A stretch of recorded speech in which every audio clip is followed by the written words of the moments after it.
Buenas tardes, amigos. Estamos nuevamente en una sesión, en una audición de Los Locos de la Azotea, programa Ay Patria Mía, en que nos referimos a Manuel Belgrano y los valores belgranianos, que eso es lo que más nos interesa, además de su vida y su ejemplo, los valores belgranianos que hay que infundir en los jóvenes y adultos, ¿no? Y estamos hoy nuevamente, gracias a Dios, con el general de brigada Carlos Marturet. Para hacerles recordar, el general retirado Carlos Marturet es héroe de Malvinas, es licenciado en Estrategia y Organización, miembro de número y secretario académico del Instituto Nacional Belgraniano y miembro de número del Instituto Argentino de Historia Militar. Y un largo etcétera, porque tiene muchas publicaciones como esta, que ya la conocen y por la cual estamos guiando nuestra serie de programas. Manuel Belgrano, su égido y su derrotero en la historia argentina, ¿no es cierto? En una pintura muy interesante. Carlos María Marturet, lo tenemos acá, y es un gran gusto nuevamente saludarte, y es un gran amigo de la casa, de la Asociación de Estudios Históricos Manuel Belgrano, para quien también ha sido tan amable de traernos la despedida de Washington en la edición de 1994 que hizo el Instituto Nacional Belgraniano, con prólogo de Luz Uriaga, que fue el antiguo, el predecesor a Manuel Belgrano, ¿no? Como presidente. Sí, un hombre muy culto, bueno, así como lo es Manuel Belgrano, por supuesto. Así que yo sí leí esta despedida de Washington, porque yo conocía, y te agradezco mucho un nuevo ejemplar, porque mi viejo ejemplar ya no da más. Y entonces uno para la asociación y otro de la biblioteca y otro para mí. Bueno, así que seguiré leyendo la despedida de Washington, que es uno de los temas belgranianos que a mí más me cautiva. Y ya después en off te lo comentaré por qué. Bueno, cómo no. El destino de los libros es gastarse. Ojalá que sea siempre así, ¿no? Ojalá que sea así siempre, sí. Entonces, ¿a quién veo? A George Washington. Así que adelante, no te quiero robar ni un minuto. Bueno, muchas gracias por la invitación nuevamente en nombre del Instituto Nacional Belgraniano. ¿Por qué de esta charla? Bueno, hay un parangón muy importante entre Washington y Manuel Belgrano. Uno en la América del Norte y la otra en las Provincias Unidas del Río de la Plata, lo que era en ese momento el nombre de la República Argentina, en la América del Sur. Ajá. Es importante conocer la figura de Washington, que vamos a entrar a picarlo en su momento. Este opúsculo, esta pequeña obra, que es este que está acá, que tiene muy pocas hojitas, contiene el discurso que George Washington le hace al pueblo de los Estados Unidos, en realidad al Congreso de los Estados Unidos, en el momento que deja la primera presidencia de los Estados Unidos. Recordemos que fue presidente en 2 oportunidades. Ajá. Y se despide de la vida pública con un discurso, que es un discurso que tiene más o menos unas 15 hojas, sí, que es una obra maestra de la política. Estamos hablando de hace 227 años. Así es. Yo no quiero decir que es la primera democracia, porque era una democracia en la cual votaban muy pocas personas, pero sí me gusta decir de que se estaba construyendo la primera república que el mundo moderno haya conocido. Así es. Más allá de la República Romana y más allá de la República Griega, como la conocemos filosóficamente. Y esta obra llega a manos de Manuel Belgrano en 1805 de la mano de un comerciante, que después también lo vamos a nombrar. Y en esa época Belgrano era secretario del Consulado de Comercio de Buenos Aires. Entonces este comerciante norteamericano, que además era marino, viene a establecerse a Buenos Aires, a establecer relaciones comerciales con los Estados Unidos, que ya eran independientes, Y por supuesto, ¿a quién recurre? Al consulado. ¿Y quién está en el consulado? Manuel Belgrano. Así que no tardan estas dos personas cultas y con intereses económicos, porque Belgrano necesitaba que los productos de la América sean conocidos y comerciar con los productos norteamericanos, por ejemplo, así como se hacía con Europa, no tardan en establecer una amistad. Y él le comenta en una de estas charlas, en una de estas tertulias, le comenta de que de Jorge Washington hablaban de los procesos de independencia. Recordemos que era 1805, todavía no se habían producido las invasiones inglesas, España estaba con su poderío, si bien estaba en guerra con Francia, toda su vida fue guerra con Francia, o gran parte de su época imperial fue de guerras, así que estaba en su casi apogeo de su poder. Y esta persona le comenta de las ideas de Washington. Con lo cual acá a Belgrano le despierta bueno, recordemos que estuvo su formación en Europa, así que estas ideas no eran ajenas a él. Él tenía este sentimiento de libertad e independencia, pero estábamos todavía bajo un régimen colonial. Así es. Así que él guarda este librito, lo guarda y lo comienza a estudiar y lo comienza a traducir. Este primer trabajo, él lo lleva, es su libro de cabecera, y lo va a mantener traduciéndolo, y cuando va a la campaña del Paraguay, lleva con él, en sus tiempos libres, que tenía que realmente era muy poco, seguía traduciendo, con lo cual habla también de la formación en idiomas de Manuel Belgrano, porque lo va traduciendo de a poquito, con un lenguaje político, muy adaptado a la época, y hasta que va a la campaña del Paraguay, y en el último combate, en la batalla de Tacuarí, antes de terminar la batalla, en el momento que ya estaba rodeada la fuerza, le dice, para no rendir, quema todos los papeles, y quema sus órdenes de Buenos Aires, quema sus planos, quema toda la documentación que pueda caer en poder del enemigo, paraguayo en ese momento, o realista paraguayo, para ser más exacto, y es cuando también quema ese primer opúsculo que le había entregado este comerciante. Así que se queda sin traducción. Así que Belgrano después vuelve y nuevamente toma contacto con este personaje y le vuelve a dar una segunda copia. Sí. Bueno, ahora es el momento de hablar de Jorge Washington. Claro. ¿Por qué Jorge Washington? Bueno, Jorge Washington es una figura muy importantísima, no solamente para los Estados Unidos, sino que también es una figura muy valiosa para el mundo occidental. Para el mundo occidental. Estaba construyendo la Primera República de la nada. Porque recordemos que todo el mundo, tanto oriental como occidental, era monárquico. Así. Era un poco parlamentario, la mayoría absolutista, inclusive hasta el mundo asiático. Sí, sí. Porque en China estaban las dinastías y en Japón estaban también el emperador, o estaban peleando los shogunes en terratenientes que estaban definiendo y unificando el poder territorial. O sea que todo era monarquía.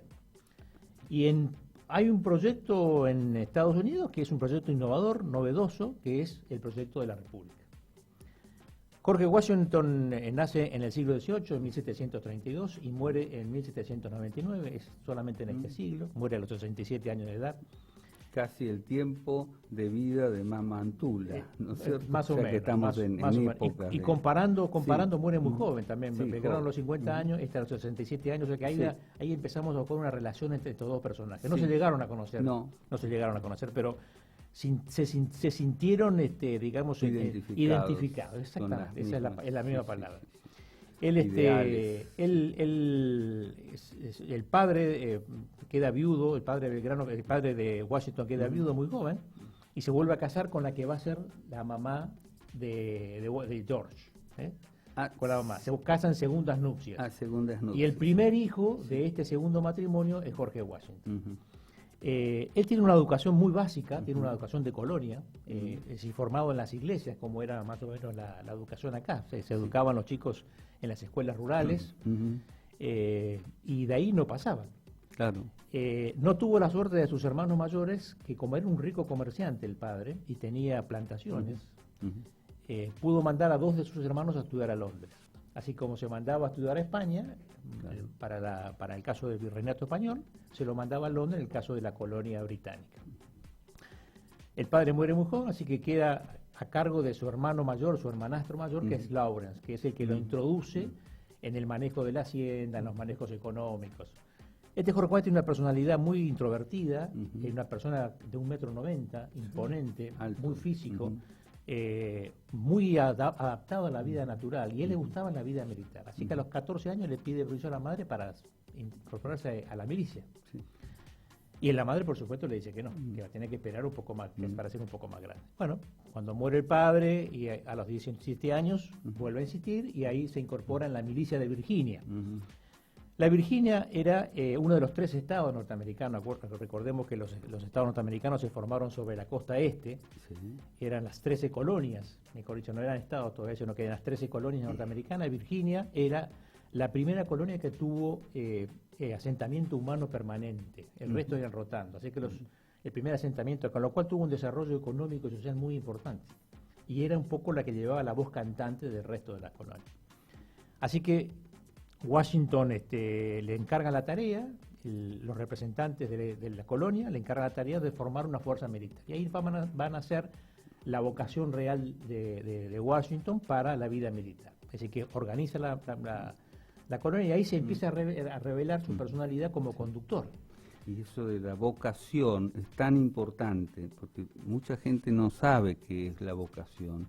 Esa vocación de servicio que Washington no le importaba si cobraba o no. En realidad, al principio no cobraba, como le pasó a Belgrano, que tampoco cobraba. Lo hacían por ideal. O lo entregaban. Exactamente, o entregaban parte de su sueldo. Sí, sí.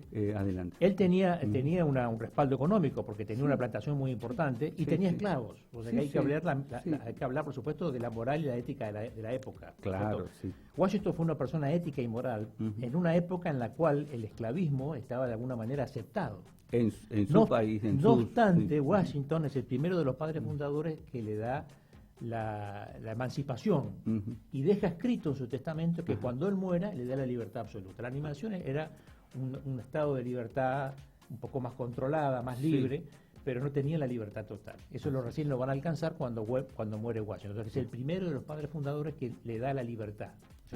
Cosa que va a pasar después de la guerra de sucesión en el siglo siguiente, ¿cierto? O sea que es un adelantado. Él se da cuenta ya que este modelo humano que teníamos acá de esclavitud no era el apropiado para lo que ellos estaban construyendo. Bueno, así que empieza a trabajar en la milicia, se incorpora al ejército americano, cosa que era una cosa muy, muy rara, porque no todos se incorporaban. Los británicos preferían mantener la conducción de sus fuerzas con tropas venidas de Europa, del imperio, del ejército británico, pero a él lo incorporan casualmente por sus condiciones. Era un gran conocedor del terreno y un gran organizador, tal cual como Belgrano, un gran organizador de fuerzas. Paralelos, ¿no? Así que esta es la personalidad. Bueno, y él va a tener su bautismo militar, él va a trabajar como conductor de tropas del ejército británico, que no muchos oficiales fueron de las colonias, y además va a trabajar en el Estado Mayor, con lo cual le da una idea de control de lo que son las operaciones militares. Ahí se produce lo que es conocida en el mundo, que es la guerra de los 7 años.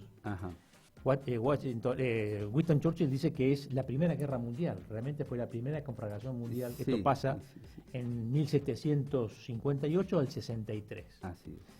¿Y por qué es mundial? Porque se produce en Europa, se produce en África, se produce en Asia y se produce en América. El correlato de esta guerra que pasa en Norteamérica, que es lo que nos interesa a nosotros, es la que es llamada la guerra franco-aborigen. Bien. El escritor James Cooper, James Fenimore Cooper, el autor de El último de los mohicanos.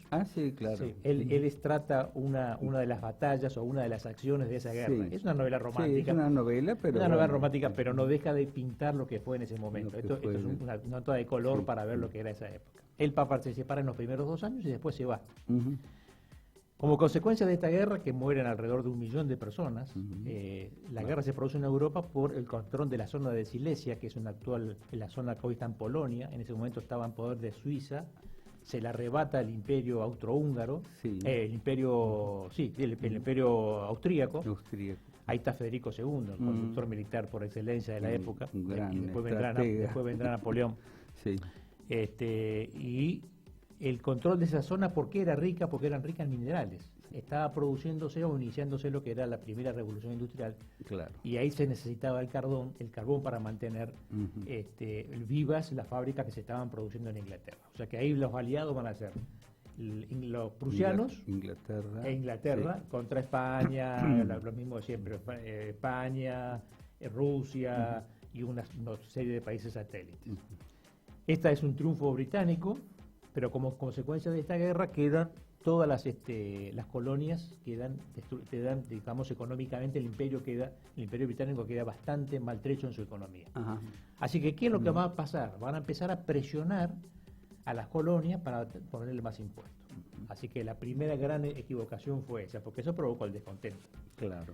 Entonces, la segunda gran equivocación que cometen los británicos es, ante el descontento, rompen una regla británica que era no ocupar militarmente las ciudades, y que las ciudades tenían un control policial de las autoridades locales establecidas en las colonias. Es decir, no había injerencia de Londres, por así decirlo, con las colonias que se estaban desarrollando. Con Filadelfia. Exactamente. ¿Y qué pasó con el té, el famoso té que aparece en las películas? Como consecuencia de esto, se empiezan a producir descontentos. Londres ordena que avancen, salgan de sus cuarteles las tropas británicas y ocupen las ciudades. Entonces se van a producir dos hechos. Primero, en 1770, la matanza de Boston.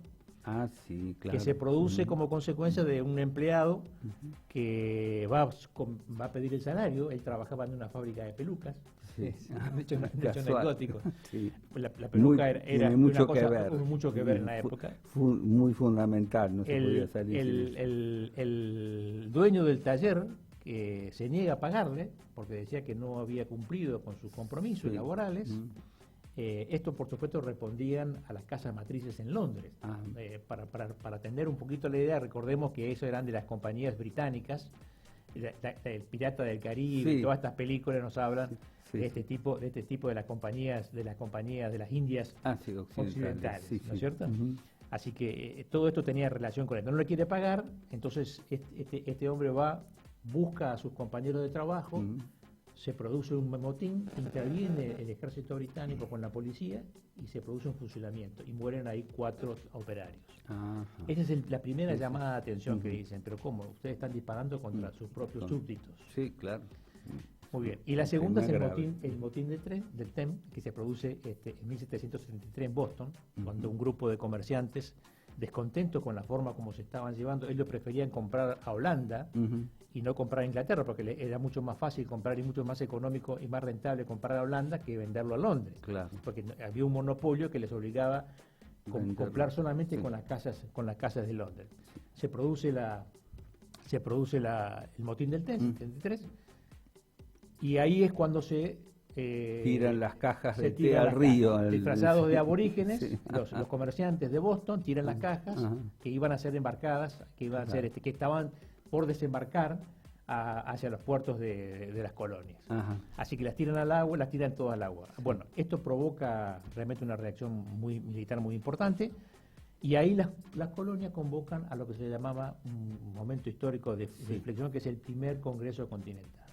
Que es en el año 1975. 1775. ¿Eso ocurrió en Filadelfia? Eso pasa en Filadelfia. Estuve en Filadelfia, en esa sala. Bueno, es muy emocionante, ¿no? Sí. Bueno, todo tiene lugar ahí en esa ciudad. Es una ciudad tan bonita, Filadelfia. Tiene tantas cosas bonitas y tantos dramas, ¿no? Sí. Pero bueno, aparte... uno se emociona no porque sean los Estados Unidos, sino porque ahí están los padres de la libertad americana de todas las Américas, ¿no? Y quienes se inspiraron, Miranda y, bueno, Belgrano y todos estos. ¿Qué decía Belgrano sobre el librito? Bueno, Belgrano... ahí no te quiero adelantar. Sigo con la historia de Washington para ver la narración. Sí. A la sazón, ¿quién va a estar en este primer congreso? Washington. ¿Por qué? Porque es nombrado como representante del estado de Virginia. Él era una figura reconocida porque era, digamos, tenía territorios ahí, tenía terreno. Era la familia Washington, era una familia rica. Era una persona reconocida por sus valores patrióticos, porque había combatido con su fuerza militar y con los británicos, ¿no? Y además se tenía una figura imponente. Y además dice la historia que era el único que estaba de militar en ese congreso. No sé, en realidad lo que dice la historia es que eligieron, lo nombran a Jorge Washington comandante del ejército continental. Sí. Además él tenía un carácter, como dice usted, muy introvertido, pero también humilde. Sí. Porque cuando había necesidad de consultar, él lo hacía. Claro. Y de hecho, bueno, ya explicarás qué pasó en la despedida de Washington, que él hace una interconsulta muy importante, porque no quiere que se le escape una sola palabra. Qué notable y qué contraste con el espíritu latino, ¿no? Sí, además como él sabía de que tenía limitaciones desde el punto de vista de los conocimientos científicos o de los conocimientos, era una persona muy leída, le gustaba mucho la lectura, además de la vida salvaje, de la vida natural, le gustaba mucho, leía todo lo que le llegaba a sus manos, ¿no? Sea de lo que sea. Sí. Entonces eso le dio una cultura general, era un autodidacta de alguna manera. Pero no era un Benjamin Franklin. No, por supuesto que no. No era un humanista. No era un pensador, pero sí fue un pensador político. Una guía política, era una figura pura. Sí. Una figura pura que era en el momento exacto de la historia que tenía que aparecer. Esa es la configuración más importante que tiene. Bueno, es elegido comandante del ejército continental. En el año siguiente, en 1776, se produce el segundo Congreso Continental, también en Filadelfia, y ahí se declara la independencia. Con la declaración de la independencia, Washington, que estaba en operaciones, es nombrado general en jefe del ejército de los Estados Unidos. Es decir, ya están independientes. Y ahí comienza una guerra de 8 años, en la cual Washington va a ser el general que va a llevar adelante la guerra, con sus victorias y con sus derrotas, igual que Belgrano. Yo siempre recuerdo esa famosa pintura del cruce del Delaware. Es algo entre los hielos, ¿no es cierto? Sí. Es una figura épica como la de Napoleón montando a caballo, brioso. También, pero también a mí me hace recordar, aunque no tenga que ver por el trópico, digamos el subtrópico o del trópico se puede decir, del cruce del Paraná de Belgrano, ¿no? Que es tan distinto, no hay ahí hielo romántico, pero sino las bolas. Cruzar el río Paraná, sin nada, sin barcos. Sin nada, eso sí que fue desde Candelaria, que la corriente lo arrastraba, digamos, como 1000 metros lo arrastró, ¿no? Sí. Y bueno, era esto que ya vas a referirte a eso. Pero adelante, por favor. Entonces, él lleva adelante la guerra, 8 años, una guerra que con altibajos, por supuesto que ellos solo no pudieron, tienen que recurrir a los franceses, tienen que recurrir a otros países que lo ayudaron, como los holandeses también. Lafayette, ahí está, hasta Miranda. Miranda también participó del lado de los americanos, o de norteamericanos, mejor dicho. Hasta que el año 1783 se firma en París el Tratado de Paz, por la cual Inglaterra reconoce la libertad y le da condiciones especiales, como parte del tratado, condiciones especiales para comerciar con la nueva república. Con la nueva república. Porque es muy interesante que la república no se había ensayado desde el tiempo de Platón. No se había ensayado. Era una cosa que estaba un poco idealizada, ¿no? Entonces, ¿qué hace este Washington? Desmoviliza el ejército, gran parte del ejército, deja unidades militares a cargo de los ahora estados, ex colonias, ahora son los 3 estados. Va al Congreso de los Estados Unidos, ya es Congreso, ya no es Asamblea de Representantes, entrega el poder militar y se va a su colonia, renuncia a su grado, renuncia a su sueldo y se va a vivir a su colonia. Eso es, ven qué importante es el asunto de los valores, que hace a un hombre tan fuerte como para renunciar a lo propio, a lo adquirido y legalmente suyo, ¿no? Así que se va a su plantación como un hombre común, como un ciudadano, soy un ciudadano más, y se va a trabajar a su plantación. Por supuesto, no lo dejaron. En el año 87 lo vuelven a convocar, empiezan a sesionar para ver la declaración para hacer la Constitución. En el 88 se logra consolidar y en el 89 se firma, aprobado por la mayoría de los estados. Creo que solamente dos estados no lo aceptan todavía, porque tenían que revisar algunos aspectos. ¿Y quién es elegido presidente por unanimidad? Jorge Washington. Sí, por unanimidad, Por unanimidad. cosa que nunca más se dio en los Estados Unidos, ¿no es Sí, cierto? exactamente. Es algo increíble. Y en dos oportunidades. En dos 4 oportunidades. años cada uno. John Adams fue su segundo, Sí. y la razón fue después el Sí. que lo reemplazó en la, como se llama, en la presidencia de los Sí. Estados Unidos, ¿no? Y la gente, el pueblo quería que él volviera a hacer un tercer Claro. mandato. Y ahí es cuando él renuncia y Sí, hace el renunciamiento, claro. que después cuando leamos las partes finales de Sí.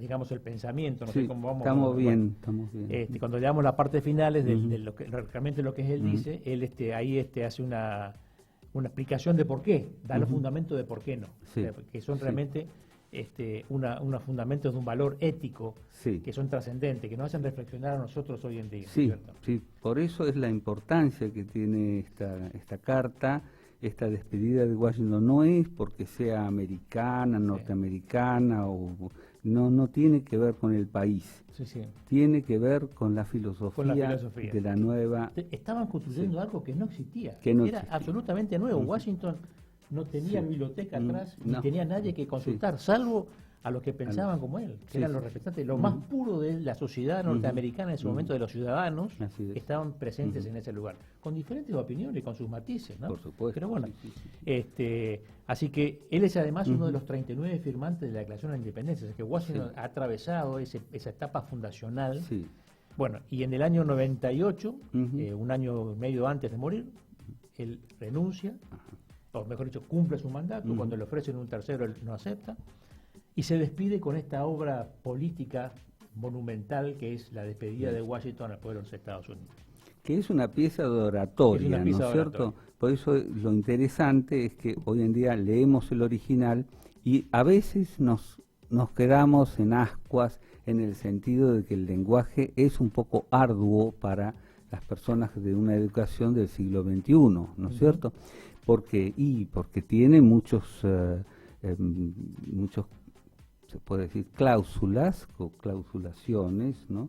Que hay que tener un poco de cancha para lo que se escribía en el siglo XVIII y Ujú. XIX. Y con todo es compleja porque tenía que ser además política, para la política de su tiempo. Pero Belgrano, que era una mente brillante, la gente piensa que no, pero es porque no lo profundiza. No lo profundiza, No no, lo no, no, profundiza. no lo estudiamos, solamente nos quedamos cuando a veces Tucumán y Salta Sí, y nada sí, más. sí, nada más, Ahí pero- hablamos de un abogado devenido a Sí, general y bueno, que estuvo ahí, que tuvo suerte en las batallas y Claro.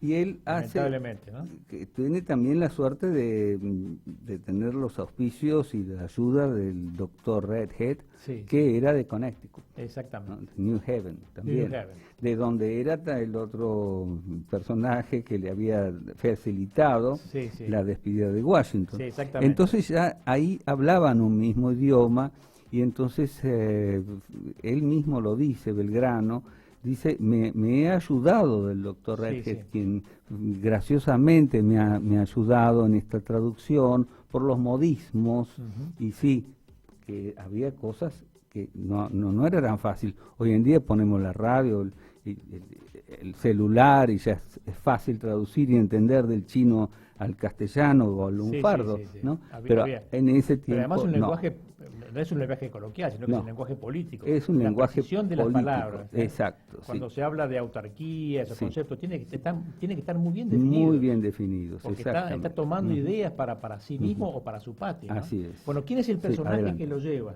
Ujú. Se llama un señor que se llama David Curtis de Forest. Sí, es. David Curtis de Forest, el personaje que es un comerciante norteamericano que va a probar suerte en las Américas. Dice, Sí. Europa está cerrada, Sí. entonces se va a las Américas, desembarca por ahí por el Mm. puerto de Bahía Blanca, viene a Buenos Aires y es el primero que instala una casa comercial norteamericana en forma permanente. Bien. Bueno, De Forest es un personaje de historieta, ¿no? Es un pícaro. Es un pícaro. Pero es argentino, ¿eh? Es él por porque eso saca que- la por eso que ciudadanía trabaja. argentina. Y bueno, tiene un hijo argentino, tiene un hijo Sí, nacido acá. sí, es Tiene un cierto. hijo bueno, Uno era- solo, uno solo, sí, uno solo. son varios, sí, Sí, pero- pero él Ujú. tiene dos periodos en Buenos Aires, entre Sí. 1805 y 1811. Ajá, Es el periodo este en el cual Belgrano pierde Sí. los papeles. sí. Y después este mismo personaje le vuelve a dar una segunda copia, Sí. que es el que Belgrano lleva, y ahora lo vamos a contar Sí. cuando lo vuelva a traducir. Claro, porque eso es lo que tiene de Forrest, que Sí. es, por un lado, es un pica, un tipo re hábil en los negocios, en las cosas. Venía a hacer comercio. También dicen Sí. que fue como se llama, corsario, en fin. Sí. Tiene una historia. De todo. Era un aventurero. Era un Era aventurero, pero a la vez era un romántico. Pero, porque en su corazón tenía a la Argentina, Claro. digamos, a Buenos Aires, y él es el que pone la primera vez la bandera argentina en el jardín de su casa, que tiene un palacio, en 1821, el 25 de mayo Muy de bien, 1821. muy bien, excelente. Me gusta el tema, Sí, porque sí, me sí, parece, es apasionante. muy romántico, y todas las peripecias que Hay padece. que reconocer que todavía Estados Unidos no reconoció la independencia No, de las Provincias no. Unidas, recién Así lo es. hace en el 22, Así es. con 1822, Sí. ¿no es cierto?, con el presidente Monroe, él es el Así que es. hace la declaración. O sea que es un acto, digamos, político importante. Muy es el importante. primer ciudadano norteamericano Sí. que levanta la bandera, Sí, la bandera sí, en ese sí. momento. La bandera que ya había sido confirmada como bandera por el Congreso General Constituyente reunido ahora en la segunda etapa en Buenos Aires, Así es. que es la bandera nacional, La bandera la bandera oficial, la bandera- o también llamada la bandera mayor, Sí, porque es la que tiene ya la que lleva el sol. así es, y además con los colores belgranianos. Con los colores que belgranianos. había dicho azul celeste, Sí. bueno, y como está descrito en toda la literatura de la bandera nacional, como tú bien conoces, usted bien conoce, general. Así que este personaje interesantísimo, Es muy está en interesante. 1812, se va a Norteamérica, se casa y al año vuelve. Sí. Vuelve a Norteamérica, se queda hasta el año 1818 en Sí. nuestro país. Que Sí. ya después se va definitivamente, se entera de cuando está allá que ya Belgrano había muerto. Ajá. Es una persona que además era un representante del gobierno no oficial, porque todavía no se había declarado la independencia. Así es. Así que se carteaban permanentemente y le contaba las novedades a sus amigos que sus amigos transmitían al gobierno norteamericano. Es Sí. decir, que de alguna manera, no digo que eran espías, pero eran personas que estaban transmitiendo la situación política de lo que estaba pasando acá, porque tenían ellos sus vistas en Europa. Así es. Entonces ellos decían, bueno, ¿cómo controlamos esto? Esto que se está produciendo acá va a tener también su repercusión en Europa, como para anticiparse a los acontecimientos que podían venir, ¿no? Así que él le mandaba y le pone a sus amigos, dice, soy amigo de la REA, soy amigo de tal, dice, y me he encontrado con gente muy culta, muy trabajadora en este notable país. Le pone conceptos así, ¿no es cierto? Que están todos, estos documentos están guardados en el archivo de la Secretaría de Estado norteamericana. Así es. Se guardan como reliquias históricas de las relaciones interpersonales, ¿no? Sí. Ahora, no están suficientemente difundidas, no sé ahora, pero hasta el tiempo de la mujer de Aja Spiel, el embajador, bueno, eso estaba bajo Kurnet, llave.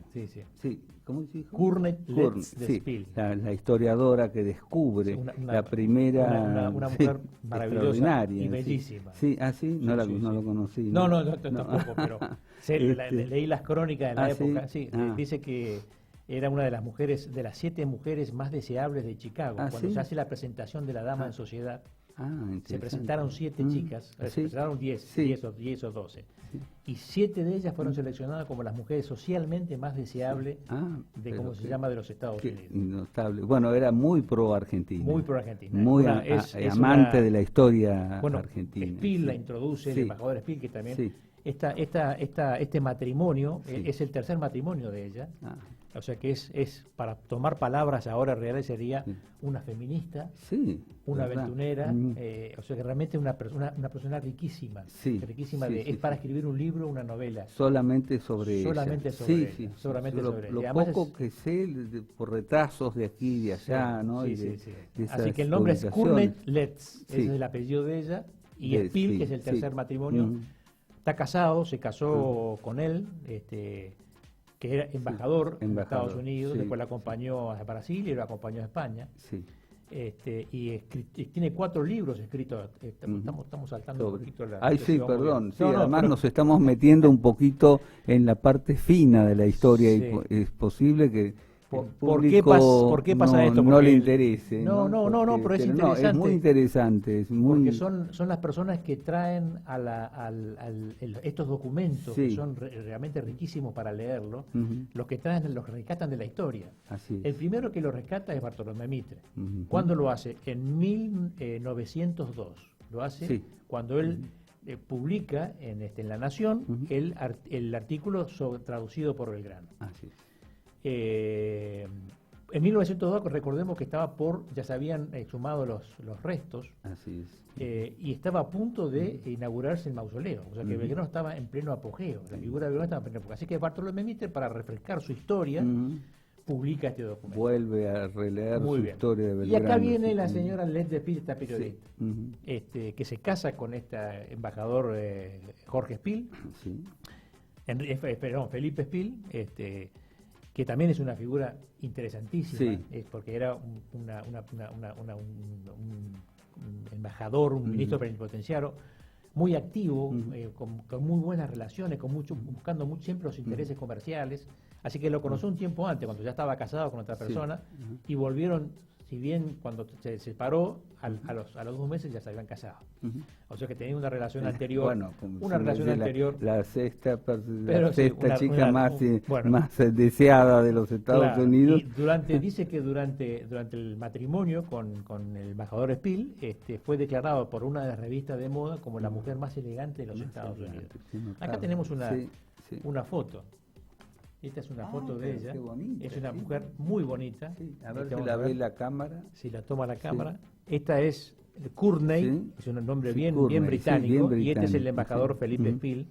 Y esta es ella en una expedición que hace al Polo Norte, que es uno de sus libros de ella. Ella escribe 4 libros. Uno de ellos es la expedición al Polo Norte, que lo hace en el yate, que era de un amigo, que es el Estrella Polar, que es un viaje de investigación, o sea que también es de alguna manera preocupada por el medio ambiente. Si bien ellos buscaban la caza de la foca y de la ballena, ella estaba preocupada por el tema climático y por el tema de la forma como se hacían todos estos procedimientos, ¿no? Es por eso quizás que nuestra querida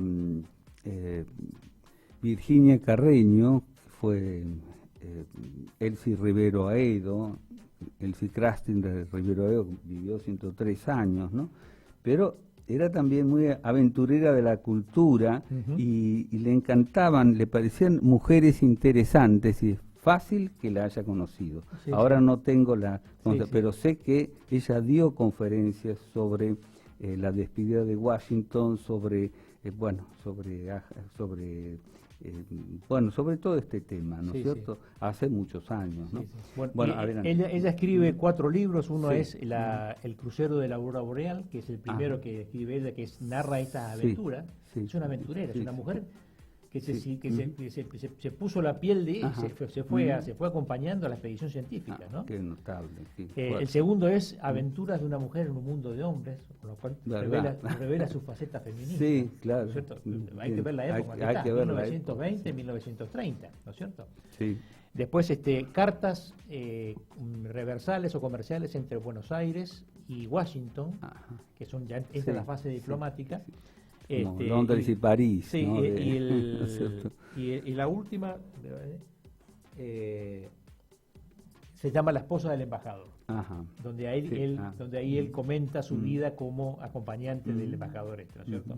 Que también es una novela muy llena de detalles, muy rica para conocer la época, el pensamiento de la época, cómo la mujer se fue abriendo espacio. Realmente es muy interesante. Bueno, ella se apasiona con la historia argentina, y empieza a descubrir, dice, cómo puede ser que en plena campaña de la independencia haya una persona que haya traducido a Washington, que apenas era conocido allá. No lo conocemos, los americanos no lo conocían. No, claro. Y acá, en el confín del mundo, hay una persona que ya la estaba traduciendo y le decía a sus compatriotas, lean, vean esta figura importante, que miren el país que está construyendo. Bueno, y además, así que ella comienza a investigar, va al ¿cómo se llama? A la biblioteca de los Estados Unidos, la biblioteca del Congreso de los Estados Unidos, que es la primera biblioteca del mundo, Tantas veces fue que la nombran adscripta a la biblioteca. Ajá. Y empieza a averiguar. Ahí, entre buscando los afiches y los papeles, encuentran de que hay una ficha de registro Uno. que dice que había uno solo que lo había retirado y que no lo podían identificar. O sea que se perdió. Sí, había habido. Sí, sí, Y exactamente. desapareció Y el ejemplar. desapareció. Me imagino Y la esas cosas también bronca, ¿no? pasan en Sí, Washington. bueno, Estas cosas también pasan en Washington. pasan en todas partes. Así sí. que la bibliotecaria que la atendió muy amablemente le dice, mire, ¿por qué no prueban la biblioteca de la Unión Panamericana, que nosotros tenemos ahí, otros libros, pero son más específicamente a todo lo que es Sí. Latinoamérica? Así que lo va a buscar y ahí encuentra una traducción de Mitre, Ujú, claro. que es la traducción que hace Mitre, no la traducción, sino la publicación que hace Mitre, ¿no es cierto?, en 1902. Ujú. Bueno, así que va nuevamente al Congreso y ahí encuentra, ya lo atiende el director. Dice, tanto insistió que el director le llamó la atención y dice, la quiero recibir, que yo, y ahí le cuenta al apasionado. Entonces, vuelvo a decir, no puede ser que un americano, un sudamericano o americano del sur, no es despectivo, ¿no es cierto?, se haya preocupado por esto. Y él vuelve a manifestar, dice, cuando nosotros los americanos todavía no teníamos, dice que apareció en una historia de Washington una referencia a esto, pero no estaba la carta, no estaba lo que había dicho él. Así que ahí es cuando ellos se dan cuenta de que tienen que tomar un valor trascendental. Esta obra, para que entendamos, es una de las 4 obras fundamentales de la época de la creación de lo que es los Estados Unidos de Norteamérica. Es un documento fundacional, uno de los documento 4. fundacional. Es uno de los 4. Uno de los 4. Es la Declaración de la Independencia, la despedida de Washington, ¿cómo se llama? La Constitución. Y el último es el discurso de Lincoln en Gettysburg. Gettysburg fue una de las batallas más sangrientas de la Guerra de la Secesión. Esto pasa al otro siglo, en 1863. Tienes cerca de 250.000 muertos, o sea que es una feroz batalla. Sí. Y ahí Lincoln, en 300 palabras, británicas, que son inglesas, que son son más limitadas en cuanto a su gramática, a lo mejor en español serían un poco más, describe la ferocidad de la guerra y la heroicidad de los soldados. Y eso lo pronuncia frente al cementerio memorial de Gettysburg, ¿no? Así que esos 4 documentos son los documentos fundacionales. Sí. Ahí está el trabajo de Washington, que es el pueblo. Y tan importante es así que todos los años, en el cumpleaños de Washington, o sea, el 22 de enero, un senador elegido, elegido entre sus pares, es el que lee al Congreso, ¿no es cierto?, parte, porque es muy largo, parte de este discurso de Washington, para recordarles los orígenes, ¿no?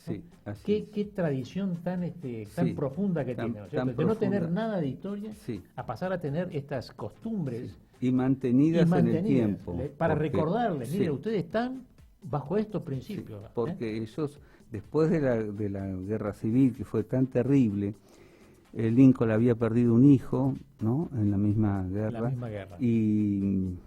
Y claro, y estaban desolados, entonces dijeron, recurramos a los padres de la patria.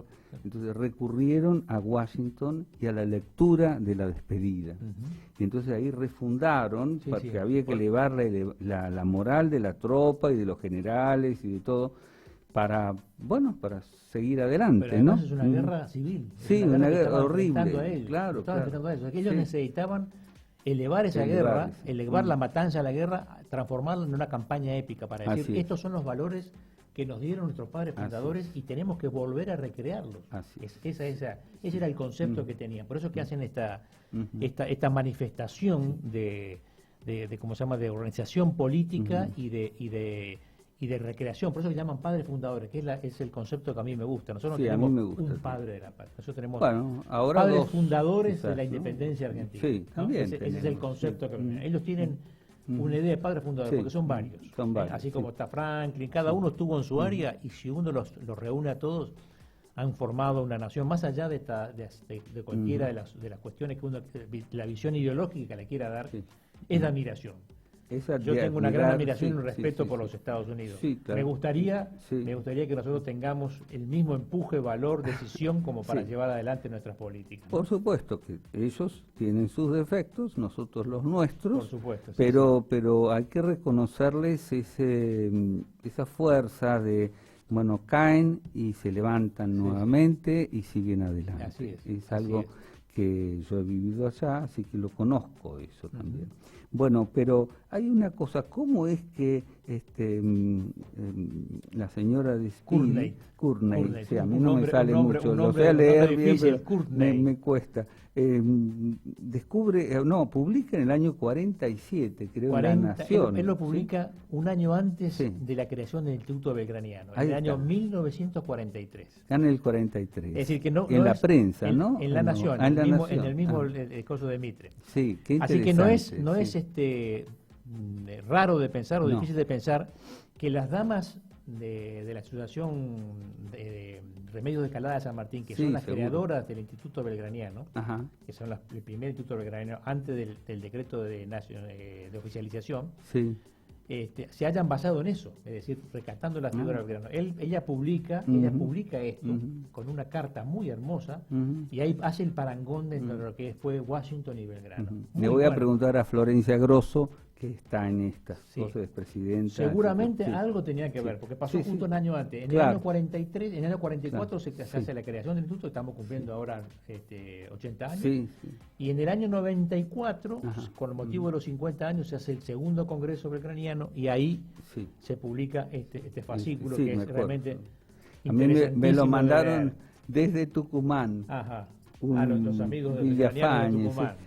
Con una, hay una dedicatoria. Muchas gracias por la dedicatoria, la leeré después o la leo privado. Ahora, en privado porque no quiero quitarte ni medio minuto más. Adelante. Bueno, así que esta señora publica esto en La Nación, pero realmente la admiración que sentía, no tenía ninguna obligación de hacerlo. ¿No?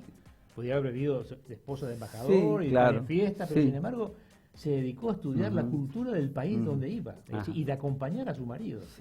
Después el marido muere en el año 1974 y lo acompaña hasta su muerte, regresa a los Estados Unidos, se vuelve a casar y muere en 1999 a los 91 años. Pero muy longeva. Muy longeva. 4 matrimonios. 4 matrimonios. Eso yo no sabía. La historia de por eso digo, es una historia apasionante. Súper apasionante. No quiero decir romántica, pero eso es digno de escribir una novela. Seguramente si alguien escucha y le interesa el tema lo va a escribir. Porque es una... Le voy a preguntar a Inesita Tapia, que debe conocer el tema. Dígame, general, ¿qué dice? Vamos terminando porque pasemos a lo que dice el libro. Pasemos a lo que dice y no nos perdona. Tengo los comentarios. Estos son acá hay 14 hojas dedicadas. Tiene varias introducciones. Está la introducción del presidente del instituto, el doctor Usuriaga en su momento. Tiene una introducción por el propio Belgrano. Tiene la introducción de Mitre, tiene la carta de la señora Courtney Steele y después está la traducción completa de lo que escribió Washington hace 227 años, ¿no es cierto? Y pone yo para hacer la presentación solamente quiero decir lo que él pone, dice Belgrano, ¿no? Dice, suplico solo al gobierno, esto lo dice Belgrano al gobierno en Buenos Aires, a mis conciudadanos y a cuantos piensen que en la felicidad de América, que no se separen de su bolsillo de este libro, que lo lean, lo estudien, lo mediten y se propongan imitar a este hombre grande para que se logre a fin lo que aspiramos de constituir una nación libre e independiente. Esto lo escribe Belgrano en 1813, en Al-Urralde, el 2 de febrero de 1813, cuando está marchando con su ejército para librar la batalla de Salta. Así es, que gana. La batalla más estratégica. Así que Belgrano, marchando con sus tropas, se toma el tiempo para traducir por segunda vez el libro. Lo llama al maestro de posta, porque Al-Urralde es una de las postas que estaba en Tucumán, la anteúltima antes de entrar en Salta. Le entrega el sobre lacrado y le dice, llévelo esto en propias manos y llévelo al administrador de la imprenta de los Niños Expósitos y que se publique. Él tenía especial interés en que eso fuera publicado como su constitución, claro, que fue publicada, pero bueno, fracasó la constitución, bueno, pobre Belgrano, así ¿no? Así que ese es el legado de Sí, Belgrano. sí. Esto es lo que yo necesitamos. Ahora, Muy importante, es muy para otro importante. tema, es para otro tema Belgrano, Para otro día, para otro tema de sí, hablar de que sí. las ideas republicanas de Belgrano Sí, que chocan con el concepto del Belgrano monárquico, que es sí, otro tema claro, exquisito para analizar, otro, ¿no es sí, cierto? Porque por hay que ver el supuesto. contexto histórico en el cual se está viviendo. Pero bueno, adelante, vos seguís solo. para terminar, algunos conceptos, ¿no es cierto?, reflexiones que están de Washington, Ajá. y yo las he tomado, las he separado y las he subtitulado porque es un texto que está de corrido, ¿no?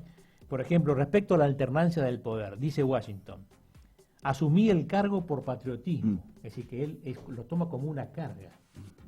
Asumí el cargo por patriotismo y la prudencia política me llama a separarme de la escena política por el mismo fundamento, el patriotismo. Escuchen eso, Él valores. Él está diciendo, no me ofrezcan nada, no me tienten con nada, porque yo cumplí mi mandato, esto es lo que el pueblo a través de sus delegados, ustedes que son los congresales, me otorgaron y hasta acá llegó. Así Esto tiene que ser alternado. Sí. Sí. Esto tiene que ser alternado. Respecto de la unión, ¿qué dice respecto a la unión? Con poca variación nuestra religión, nuestras costumbres y nuestros principios políticos son los mismos. Juntos hemos peleado y triunfado en una causa común, la independencia y la libertad. Bien. Vos repetís 227 años, le está diciendo, no pierdan este horizonte, ¿no? La unión, La unión. la independencia y la libertad. Ha sido Eso el motivo de nuestra unión. Y continuamente eso lo es que dice tenemos que acá, mantener. continuamente en la despedida de Washington, el concepto de la unión, cosa que es como que les entra por acá y les sale por Sí, acá. sí. Nadie lo entiende. Yo parecería, Entonces, cuando uno lo no, lee y vos lo sí. analiza, no, pero parecería... Usted, perdón. Parecería, ¿sabés qué? Parecería que nos está hablando a nosotros, ¿no? Sí, sí, sí. Interpela a la propia Nos conciencia. está hablando a nosotros. 27 años después, un Jorge Washington Sí. de Norteamérica Sí. nos está hablando no solamente a sus congresales, sino que nos está hablando a nosotros también. Adelante. Debemos mirar nuestra unión como el apoyo principal de nuestra libertad. Todo ciudadano que piense y sea virtuoso debe estar convencido de que la unión merece ser el objeto primario de todo sentir patriótico. Ahí está. ¿No? Con respecto a la Constitución, que a veces tenemos la tentación totalidad de cambiarla, ¿no? La Constitución es la guía que nunca debemos abandonar. Nada, bien. Concretamente, Sí. mirándolo a los ojos a los congresales. Hemos adoptado una Constitución de gobierno adecuada a la Unión y a la administración eficaz de nuestros destinos comunes. Esta es la Constitución nuestra. Nosotros la elegimos. 3 años estuvimos para escribirla y para hacerla aprobar. Consensuada. Eso es lo que le está diciendo. 3 años nos llevó a escribir esto. Y la hemos jurado todos consensuadamente. Así que ahora lo que tenemos que hacer es respetar. Respetarla. ¿No? Respetar la Constitución, cumplir sus leyes, conformarse con sus medidas son obligaciones que prescriben las máximas fundamentales de la verdadera libertad. Ujú. Y no a las facciones. ¿Qué son las facciones? Y ahora va a hablar, es más, antes sigue. Reflexiones en torno a la libertad. La libertad hallará su guardia más segura en un gobierno en que los poderes estén bien distribuidos. Está hablando de los 3 poderes. Sí. El equilibrio de los 3 Sí. poderes, ninguno injerencia sobre otro y ninguno politizado por sobre otro. ¿Qué le hubiera pasado a Washington después de vivir 40 años en la Argentina? No quiero, no entremos, No, bueno, no perdamos el yo soy sentido de un esta civil charla. y sí, No perdón. perdamos el sentido sí, de la charla porque si no vamos a caer en política, que eso es lo fue que no queremos. un excursus mío, perdón. Sí. Reflexión en torno a los peligros que afectan a los gobiernos. En todos los gobiernos existe bajo diversas formas, más o menos contenidas, las pasiones más negativas del corazón humano. Tenemos siempre tentaciones, ¿no? Sí. Desde la corrupción hasta mantenerse en el poder. Pero allá pasa también, ¿eh? Y allá Ojo, también pasa. sí. Pero en los populistas, Ujú. esto es traducción, traducción Literal, sí. se descubren en toda su extensión y es en verdad su peor enemigo. Sí. ¿No? Él lo vio eso.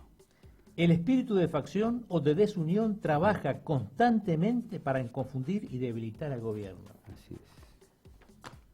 Ahora viene el espíritu de usurpación. El espíritu de usurpación, que es en realidad lo que nosotros conocemos como autocracia. Sí, Ajá. El espíritu de usurpación, dice Washington, en realidad nosotros lo entendemos y lo traducimos como autocracia. La autocracia viene del gobierno, viene del griego, que significa gobierno de uno mismo. Bien. Las dos formas más comunes de autocracia son la monarquía absolutista y la dictadura. Bien. Entonces dice, el espíritu de usurpación o el espíritu de autocracia dispone a reconcentrar los poderes de todos en uno solo y forma un verdadero despotismo, sea cual sea la forma de gobierno. Ahí está. Ujú. Increíble. Sí, sí. Muy bien. Reflexiones en torno a la moral, a la ética pública y a la religión. La religión y la moral, o sea, la ética pública, recordemos que la ética es la evaluación de la moral, el estudio de la moral, para entender la ética del momento. Por eso que se hablaba de una sociedad esclavista, ¿no? Son apoyos indispensables de todas las disposiciones y hábitos que conducen a la prosperidad pública. Los tribunales de justicia son instrumentos para investigar la verdad.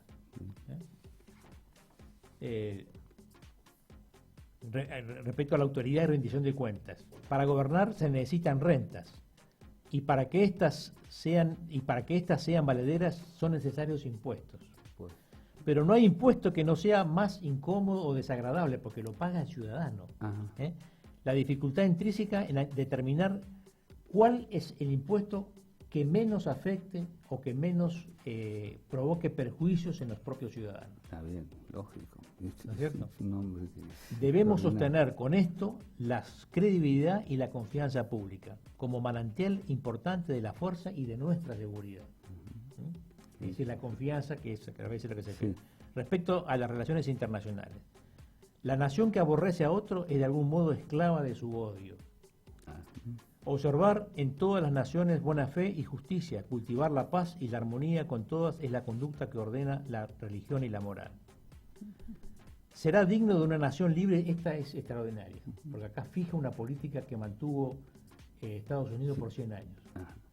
Será digno de una nación libre e ilustrada y que no está muy distante la época en que lo seremos, lo dice él hace 227 años, lo voy a repetir. Será digno de una nación libre e ilustrada y que no está muy distante la época en que lo seremos, que será grande, dar al género humano el ejemplo magnánimo de un pueblo constante guiado por la justicia y la benevolencia más elevada. Qué maravilla, ¿no? Es realmente extraordinario, ¿no? En su casa vuelvan a escucharlo esto. Bueno, la gran regla de nuestra conducta respecto a las naciones extranjeras debe reducirse a tener con ella la menor injerencia posible en sus cuestiones internas. Es decir, esto lo llevó a Estados Unidos a tener una política, de alguna manera, para definir una palabra clave de aislamiento. Él necesitó casi 100 años para consolidar su frente interno, consolidar su forma de gobierno, hacerse un país bioceánico, porque él extendió sus fronteras hacia el Pacífico, es decir, que tiene la costa este y la costa oeste, y recién cuando consolidó y cuando los capitanes de la industria empezaron a trabajar por el desarrollo norteamericano, empezó a mirar al resto del mundo. Al resto. Es maravilloso. Así que este es el legado de Jorge Washington, y que nuestro Manuel Belgrano, que siguió en su visión de hombre de avanzada, culto, humanista, cristiano, lo observó y lo proyectó. Lamentablemente no le alcanzó el tiempo ni la vida para concretarlo. Porque podemos mostrar la imagen de Belgrano y Jorge Washington, ¿no es cierto? Manuel Belgrano y Jorge Washington. Dos genios de lo simple y de lo evidente, pero la honestidad por sobre todo. Además la grandeza. La grandeza, por supuesto. Para más allá del desprendimiento. Así como Washington dijo, terminó la guerra, podía haber sido nombrado emperador. Pero sí. Tranquilamente puede ser nombrado emperador, primer emperador de los Estados Unidos de Norteamérica. No, fue al Congreso y para sorpresa de todos le disolvió el ejército, o desmovilizó, mejor dicho, no es que disolvió, desmovilizó el ejército porque parte del ejército siguió trabajando porque era su reaseguro de control militar. Dejó el cargo y se fue a la vida pública, se retiró de la vida pública. Fue un hombre extraordinario. Y Belgrano hizo lo mismo. Belgrano lo mismo, padeció, igualmente, los dos padecieron. Fue igual, se llama sometido a proceso militar en 3 oportunidades. Pobre. Así que a Belgrano sí que la pagó. Este es el tema de hoy. Bueno, el tema, un temazo. vuelvan, no nos dejen solos, porque si no, bueno, vamos a ser los dos únicos, ¿no es cierto? No, ahora hay muchísima gente estudiosa, y gracias por lo que nos envías, por lo que usted nos envía a la Asociación de Estudios Históricos, lo de Rosy Belgrano, la revista Belgranianos, sí, y todas las... Hay muchos esfuerzos, material. así como están ustedes, hay muchos esfuerzos de que son individuales, son Adonoren, son todos emprendimientos de Adonoren, porque nosotros no hay un solo peso detrás de esto. Nada. Es vocación, pura vocación de servicio, pura vocación de servicio, ¿no? Pero bueno, es importante que cada uno de nosotros analice esto que incorporamos, el que sepa más, el que sepa menos, no importa. Algo de utilidad tiene que haber crecido en ustedes, este gran discurso de la despedida de Washington, este gran aporte del general Marturet, que es del Instituto Nacional Belgraniano, y el de la Asociación de Estudios Históricos, Manuel Belgrano, que por supuesto estamos honrados con su presencia general. Y gracias, Jenny, por darnos este tiempo extra. Gracias a la asociación ABM, ¿no? AMB, de Biblioteca de Mujeres. Y nos vemos, si Dios quiere, el próximo lunes. Buenas tardes.